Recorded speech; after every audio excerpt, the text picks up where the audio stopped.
Appreciate you guys being here. I really do, like I always say, and I mean this wholeheartedly. The local media covering our Memphis football program means a lot to me and to this university, and I think to this city. So I appreciate y'all being out here. Obviously, day one in the books. Every head coach is going to be pleased with some things and then say there's a lot of things to be corrected, and I'm certainly falling in line with that. We did some nice things fundamentally. Obviously, this day and age of OTAs, right? Install one should be pretty smooth. We got some young guys that look like their heads were on a swivel trying to figure out their left from their right and their butt from their elbow. But, they went out there and what I asked them to give was full effort. To be quite frank with you guys, I thought it was actually cooler than I thought it would be, right? The list at 95 and a heat warning, but it was the coolest 95 I ever felt in my life with too much cloud coverage and too much breeze. So I wish it was a little bit hotter and humid, but maybe we'll get some more of that in camp. But look, we got a handful of guys that are stepping up and look, a lot to be determined. I know you guys are going to ask, anybody stand out on day one? I know that's the question that's coming. The reality of it is still got quite a few hours of film to watch, and it was just day one practicing in underwear. So some good things, but the effort was there, and we got a lot of work to do, but excited about the direction of this. I think the guys' mindset and approach is there, but a lot of work to continue to be done. Well, when you, obviously, not in terms of depth chart, but just in terms of the bodies that you have at each position, what positions are you excited about in terms of just the depth that you have? I think, like I've said, Frank, before, this is the most depth we've ever had at offensive line since I've been here. And, man, if you talk to any coach in college football, right, all 130 FCS, coaches would say, or Division I coaches, they would say, yeah, if we had O-line depth, that's huge. And I think that's where we got it. To be able to return all of our tight ends that played significantly last year has been great. And then, we got a handful of guys at the running back position. And then, as you guys look at it, we added a ton of different safeties. And we're going to play a multitude of defenses. But you look back there in the defensive back room, you'll say, man, who are all these guys? And that's what, when people are asking about depth at the DB room, it's really going to unfold over camp. And I'm excited to see those guys. A lot of new faces of the defensive line, which is good to have depth there because we're going to need all hands on deck. Ryan, last training camp, the mantra was finish based off the previous year. Worked out pretty well. Do you guys have a mantra or a phrase going through this camp? Yeah, that's been asked to me earlier, and I think for us, I kind of want to create our own as we go through camp. What are we? What's our identity as a team? And one of the things I did as we went along, Matt, is to kind of say, okay, as a position group, what are we each known for? What's our identity as position group? So like tonight, the wide receivers are going to speak in front of our entire team, right? Their nickname is the Hot Boys.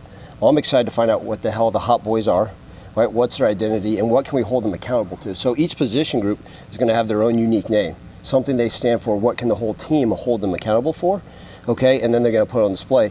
Then we got a bunch of position groups, which is great, which ultimately create, right, units. The defense is calling themselves the dark side. Oh, look forward to figuring out what the hell that means, right? Offense has one goal, right? Because I don't care about individual stats, right? We're all about one goal, and that's just going 1-0 and winning the day and winning the game. And then collectively, let's put all that together and come up with a theme and a mantra, an identity as a team. We're still going to talk about being all in with everything we do, and that will never change as long as I'm the head coach here. But I think we're going to figure out who we are, right? We're still going to be a smart, tough, disciplined, explosive football team. But, man, let these practices in the heat figure out who we truly are. Ryan, I know that, it's one game at a time and all that, but the expectations are high this year. How are you addressing that kind of with the team? Because, the kids are going to, hear it. So how are you kind of facing that? Yeah, up until really, and I mentioned this yesterday, and then from this team meeting yesterday on, we're not going to talk about championships. We're not talking about college football playoffs. We're not talking about what the media thought of us. No one has higher expectations for ourselves than ourselves. I mean, look, I'm so glad that people think highly of us, that there's some outside attention on the Memphis Tiger football program. It's kudos to those that came before us and the work put in. But like I said, even at Media Day, we haven't accomplished a damn thing, and there's a lot of work to be done. And so like we do every single year, and this is not coach speak, we truly put the blinders on, right? Like, let's focus on this. As you guys will know, in a couple weeks, I get off social media because guess what? I can get distracted. When we're doing a good job, you guys are going to pat me in the butt and tell me, hey, you're a good coach. And when we don't do a good enough job, you're going to want me fired and run me out of town. And that's okay. That's everybody's job. And our players feel the same. A guy like a quarterback, hey, just focus on what you can, getting better every single day.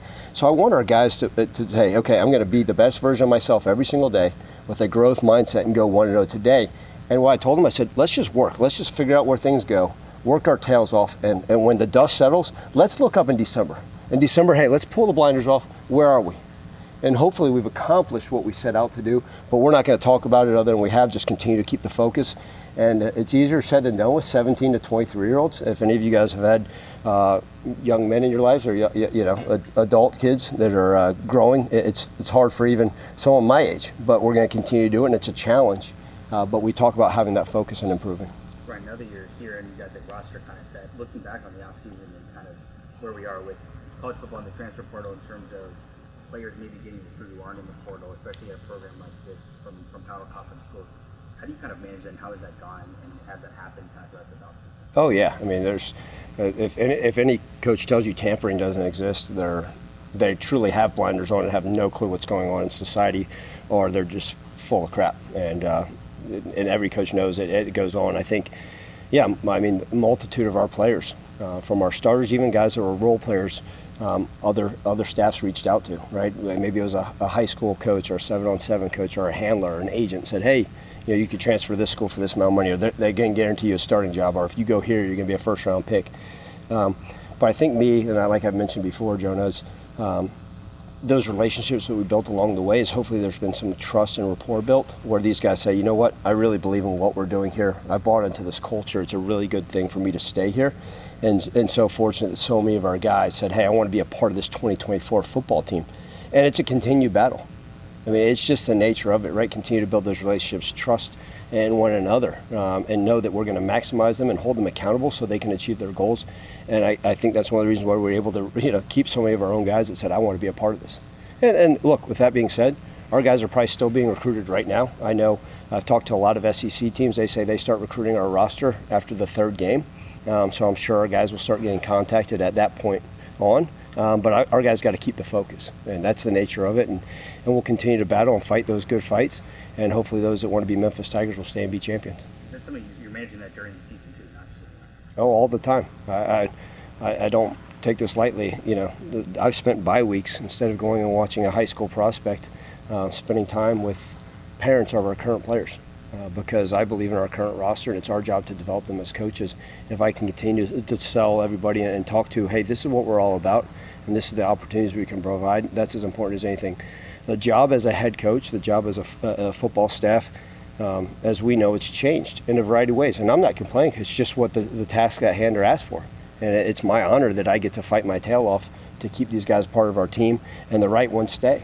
We had a few guys, we had 3 starters that decided to transfer before the bowl game, and 3 of them had all told me they had been reached out to way prior, and that's okay. That's the nature of it. And look, I'm excited to be here, and those that want to stay and that believe in the way we do things are truly all in. Good things will come. What's new with Ryan Silverfield going into this season? I know every year I ask you, what would you tell yourself the past year? What would you tell this version of you, the version of you last year? Well, what's new? A little bit more gray in the beard. The stomach is not as shrunk like I was hoping it to, and maybe read a few more books and went to some good concerts and trying to keep up with you on social media, Devin. But other than that, what's new with me is, look, I've got to continue to improve as a head coach.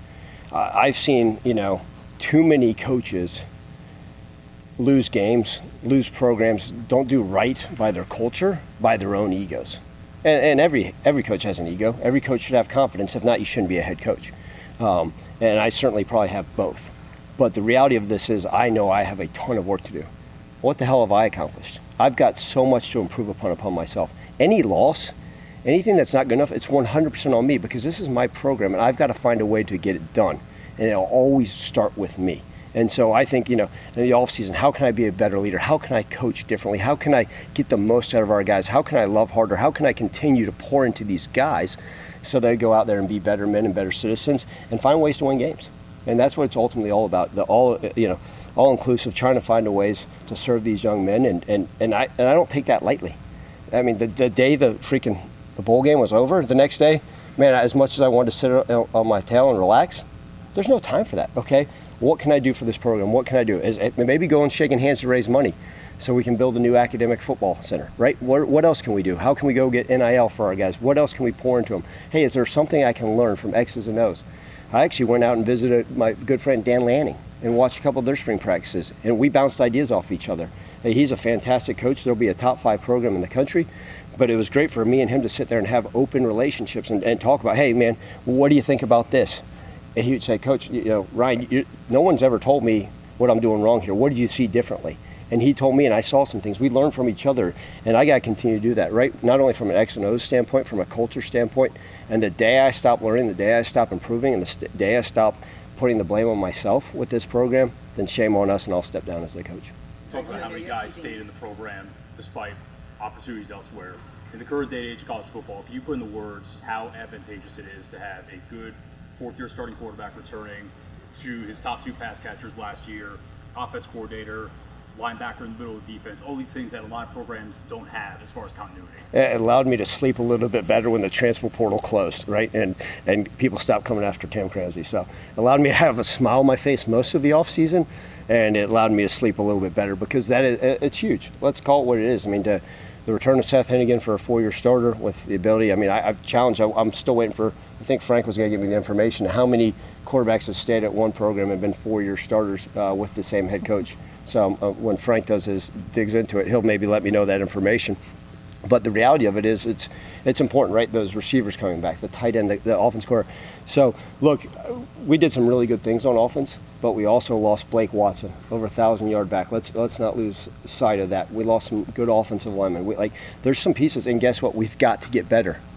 We weren't a complete team last year. Right? I mean, we've got so many things to improve. You watch the first half of Charlotte, right? The first quarter of Boise. I mean, there's just so many. I mean, there's a ton of room for improvement, and those guys know. And I challenge Seth. Seth has to be significantly better this year because we got more challenges than we've ever had. And so it's great, but it doesn't mean a damn thing. Coach, I know you're keeping the blinders on, but when you look at this team, do you feel like this is the most prepared team you are to maybe kind of achieve some of those expectations that people are setting out for you? Yeah, I keep the blinders on, but I know, welcome back from Oxford. I know you're down there covering another football team, but you should stick to the one in Memphis. Yeah, good. That's great. With all that being said, yeah, I mean, look, it's the goals are out there, right? And we talk about them, but reality, this is, right now it's getting better every single day. I mean, we talked, I don't hide it from anyone. We talked about college football playoffs. I talked about it more than any probably coach in the country in recruiting, right? I talked about the AAC championship more than any other coach maybe in our conference.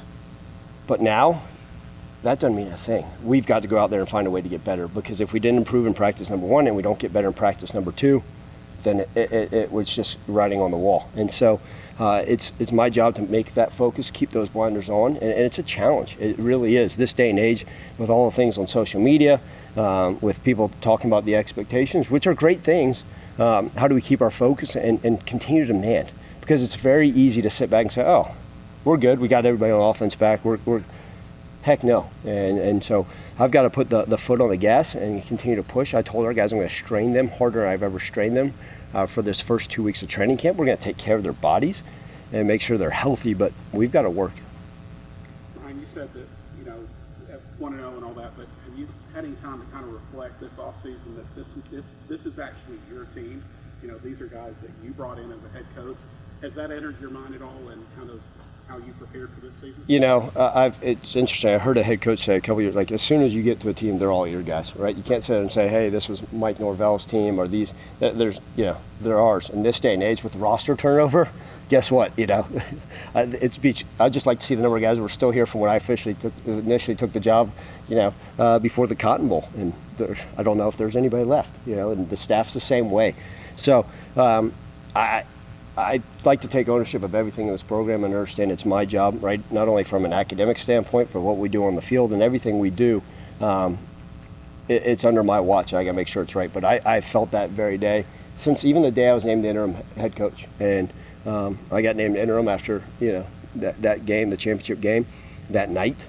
And then since then I said, you know what, this is my job, and I got to take it by the horns and see where we can take this thing. And that hadn't changed. So every guy, even on that roster, even if I was going to have them for 28 more days, those were my boys, and we were rolling. A lot of us were in this room, or were at the Cotton Bowl, at that first press conference after you were named interim coach. Your first press conference we saw you in as the head coach for the University of Memphis. Sitting here today, starting your 5th year, head coach at University of Memphis. What would today's Ryan Silverfield look back at 2019 Ryan Silverfield? What are some just a couple of lessons that you say, man, if I had known this back then, Well, one, I wish I knew all the rule changes were going to occur, right? You know, I might be coaching the NFL instead of taking this job. No, there's been quite a lot of changes, but reality of it is it's the learning every single year, right? I've matured not only as a coach but as a person. I've learned patience. That's one of the things you have to have. And as I've sit in this chair and try to lead this program the right way, I understand every single day there's going to be issues. Every single day, right? I'm going to wake up tomorrow. There's going to be something when I lay my head down, now very, very late tonight, and wake up very, very early, but something in that 4 or 5 hour window that I wasn't expecting that's going to occur that I've got to handle. And that's one of the things I've learned. I've learned to deal and talk to our players in a better light, in a better way. How can I continue to treat them better? And so, lessons in leadership and how do I continue to cultivate the culture? Right, when I first took the job, I was like, well, the culture should just take care. No, hell no. I've got to fight every single day, and especially with the new rules, right, with the guys' ability to go other places. And so I've tried to have a growth mindset in everything I do and continue to get better. But there's a lot, I tell that young coach, continue to trust the process, because there's some hard days. And I'm not asking for anybody to play the small little fiddle for me. I've got the best job in the world, and I'm very grateful, and the university takes care of me very well. But there's challenges, and to have to trust it, right? We go 8-3 the year one, and we had a great great old quarterback in Brady White, and I thought, okay, things are fine. We're going to continue to improve. And you take some bumps when you start a 17-year-old quarterback, and just what I should have told myself is, listen, even back then, continue to ignore the outside noise. Just focus on what you do. Trust the process. Put your head down and grind, because you know what? Putting my head down and grinding is what got me to this job, and that's going to continue if I do that for the rest of my career to lead us to success and just continue to it. But it's hard. We're all human, and we all have, we see things, we feel things, and, just continue to trust that process. And guess what? I'll tell myself that the same thing next year, and there's going to be something I'll learn this year, and we're ever growing. Ryan, have the guys joked with you about the digital version of yourself on the college football game at all? Have you touched the game? Have you played the game? Have the guys talk to you about it at all? So there is a digital version of myself. I hope he's very handsome. They probably got Brad Pitt, deal with maybe some Denzel Washington shoulders and some, your abs or something on there. I hope so.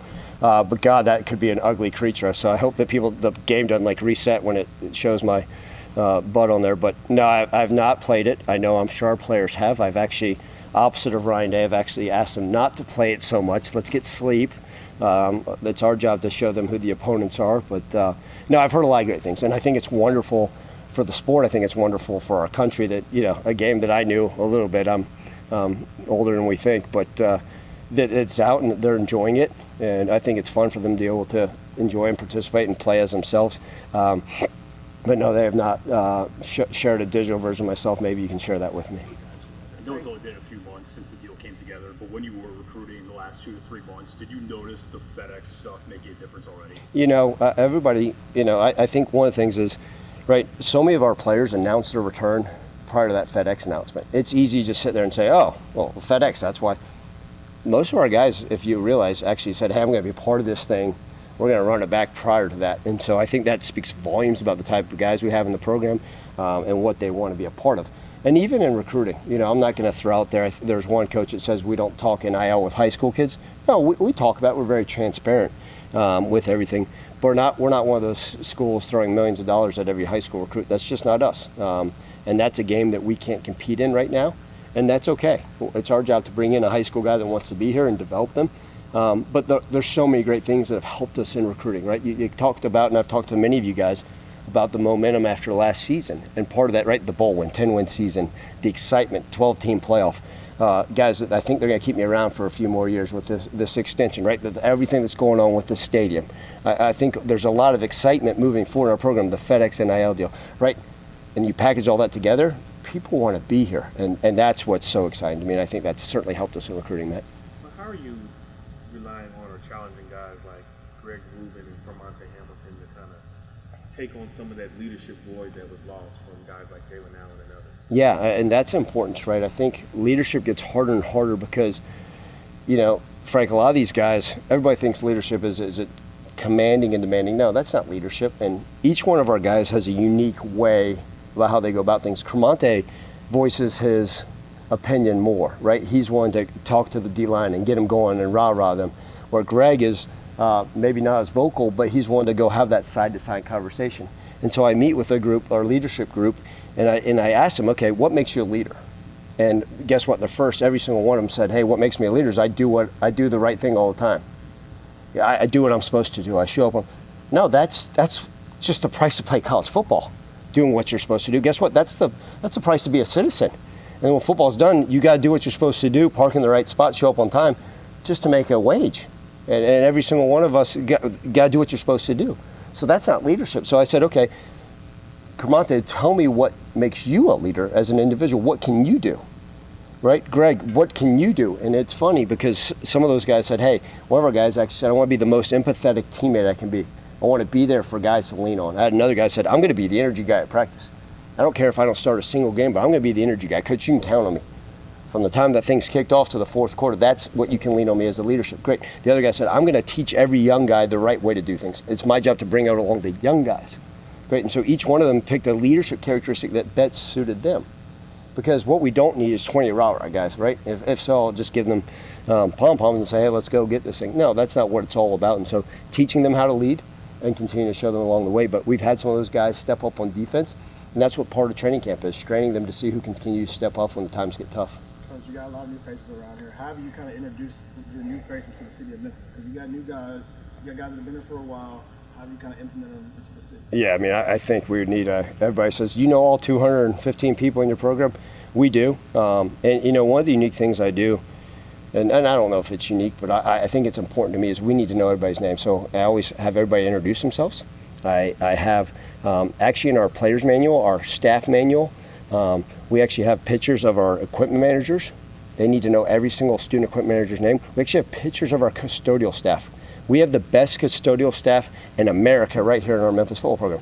And I'll hang my hat on that. Like, I'm so happy. Please don't anybody take them away from us, but they're the absolute best. But guess what? Their pictures of our custodial staff is in our manual. And we talk to our guys about, hey, get to know these people, because these people work their tails off for us.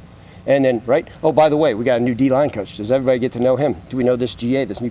There's so much turnover, and that's part of it. But we got to know everybody's name.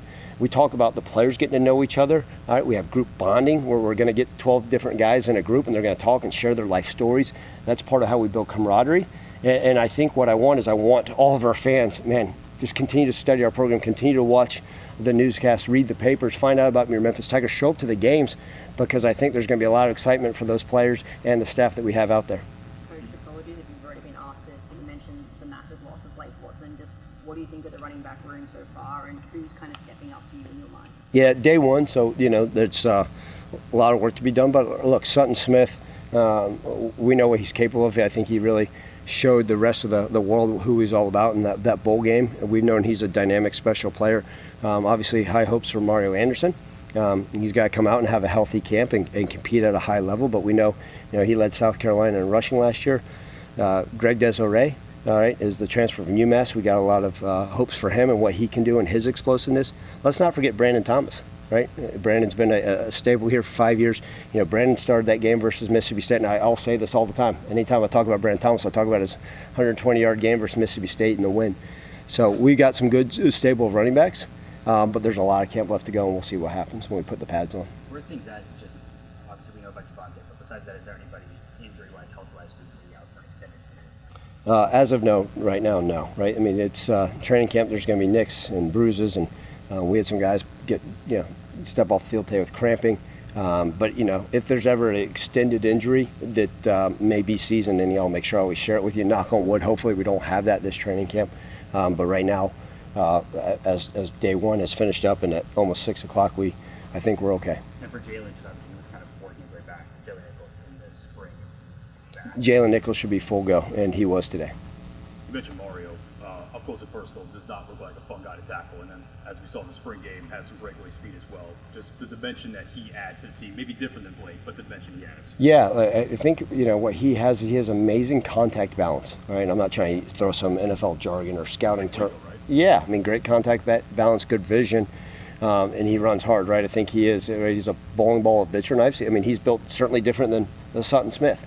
But yeah, I mean, he's got a unique skill level, and I think he's also more athletic than we think. You go back and watch the game versus him, and I vividly remember when he was at South Carolina versus Florida, and the Florida safety took an angle turn on the right sideline and tried to make the tackle. Mario leaped over him, left foot forward, almost like looked like an Olympian hurdler, and was able to do it. So I think he shows more athleticism than we think, and excited to watch that perform on the practice field. I have to ask you, because I know you got to get out there. Have you watched the Olympics at all? What events have you tapped into? I know you got a lot of camp going on. Have you watched any events? Took the time at all to watch them? Yeah, the other day I gave our staff a few days off prior to camp. I tried to turn it on, and then I think it's great. I'm obviously supporting our country, and it's just so unique, right? Like, you can't accuse me of sitting there watching beach volleyball the whole time, even though I kept looking for it. No, it was, but like I got to see the U.S. women's rugby team have success, right? Obviously, I'll butcher her name, but Biles, right? A fantastic gymnast, right? Obviously one of the greatest of all times, and what she's been able to accomplish, right? But as every day goes on, the more we're in the office, I get pulled further and further away. But obviously, some people will share the results with me, and if there's ever anything unique, I think that I can ever share. If there's a significant effort or something about teamwork from the Olympics that I can share with our team, I'm going to do it. If there's something that's not done the right way that I can share with our team, same difference. So there's going to be lessons that will be learned over the next few days that I'll be able to continue to share. Got time for 2 more questions. If you were going to be an Olympian in any sport, what would it be? Hot dog eating contest? No. Look, I've never been an athlete. I don't. Is boxing still an Olympic sport? Yeah, it is. So is breaking if you're a good dancer. So is what? Breakdancing. Breakdancing. Breakdancing is now an Olympic sport. Yes. Okay, yeah, I'm glad. One, I'm not allowed to bet, but I would never have guessed it. And I could be one of the top breakdancers in the world. I've just never tried it. So maybe when I retire, hopefully not too soon, I can try breakdancing. But I'd get knocked out, but I'd love to box. Wrestling. Something that doesn't take a lot of athleticism. If anybody ever watches me run on that track in the dark in the morning, you guys might think I'm walking them. It's actually me trying to run. But sometimes you can find me out there maybe running, and if they've got one of those things that look the speed walking deals, that's probably a sport now. I'm sure it is. It is a sport. It is. No way. I think it is actually. You can't take your feet off the ground. One foot up to the other. Yeah, well, that's how I look when I run anyway. So I'll be really good. So maybe I'll give up or start speed walking, or I don't think I'm tough enough to do the rugby thing. Maybe I could, and I don't shoot a basketball well enough. So maybe I'll start jiu-jitsu or water polo. Can you tread water? I can tread water, but let's not test that. Let's not hey Ryan, why don't you tread water for us for 30 minutes and see if you can stay up. Fencing, maybe something I could take up. Yeah, let me get through the next 10 years of my career, and then so the Olympics is every 4 years. Yep. So let's get through 10 more years of coaching, and then I need 2 years to train for. It's probably going to be in Memphis. Let's start that movement now. So what year will that be? The 2036 Olympics in Memphis, right? Let's take over the pyramid. The stadium will probably have another renovation by then. We could even, I'm sure the Coliseum will still be standing. I think that will be great. The Mid-South Coliseum. Me and Jerry Lawler could, maybe come out and I could do the thing with the torch. So let's start the movement. 2036 Olympics in Memphis. Be there, be square. All right. Appreciate you guys coming out. Have a great day. Go Tigers.